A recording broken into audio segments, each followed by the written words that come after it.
Why do memory leaks happen in C# code despite garbage collector?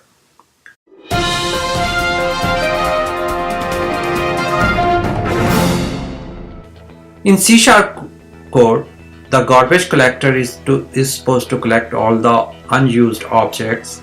It is supposed to manage memory for us. Why do memory leaks happen in C#? So there are hi friends. Today we will be discussing what are the various reasons that memory leaks happen in your code, and what we can do to fix the memory leaks. My name is Vikas Kirni. I have more than 20 years of experience. I have worked extensively on .NET, and I have handled a lot of memory leaks in the in my application when it was deployed in the production. So what I found, these are the following reasons.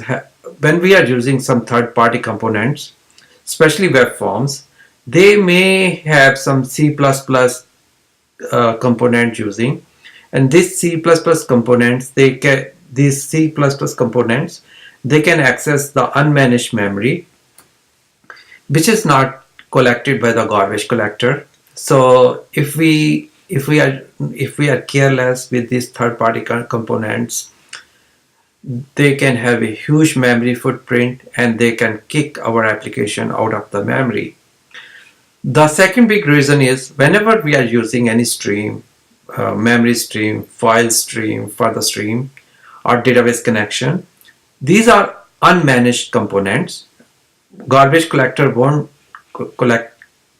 clean up these objects from the memory.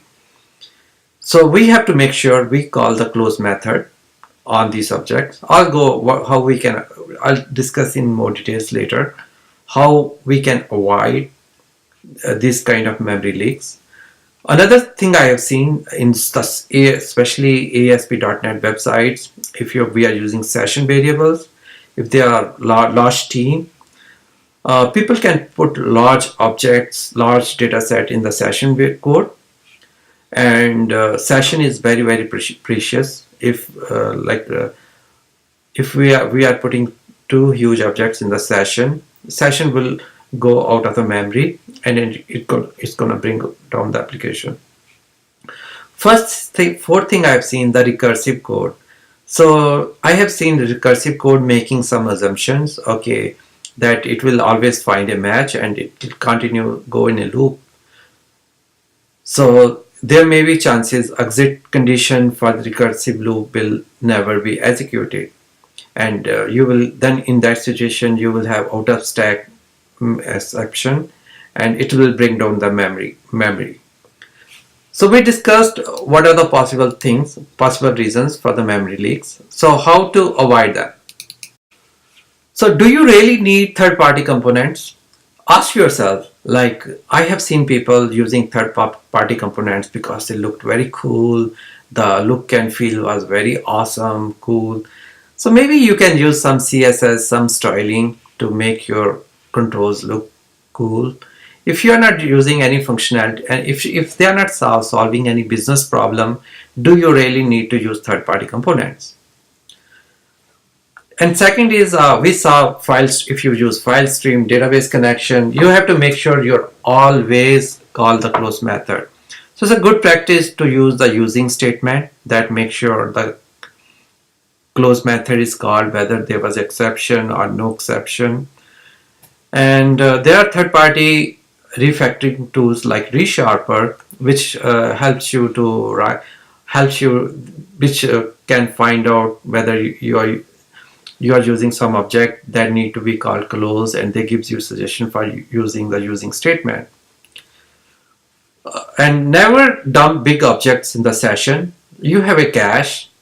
You can always put in the cache. Cache is managed by ASP.NET.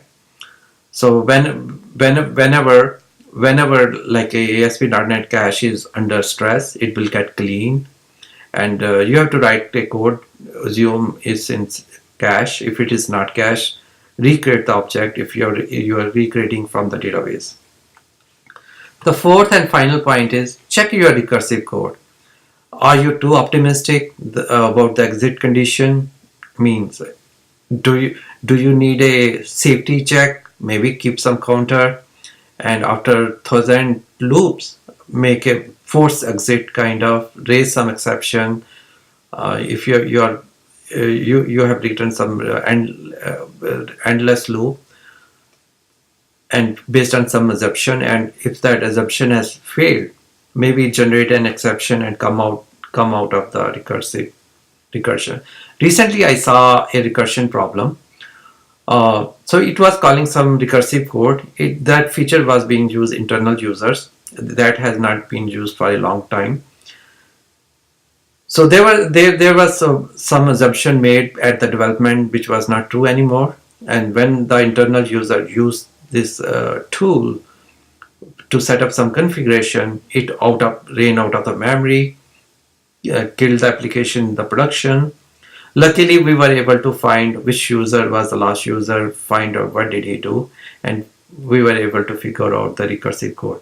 Otherwise, imagine finding a recursive code in an application which has been around for 10 years. Thanks for watching the video. Thanks for watching this video. My name is Vikas Kearney. I have more than 20 years of experience in IT industry. I am TOGAF certified architect. Do subscribe to my channel for your regular updates.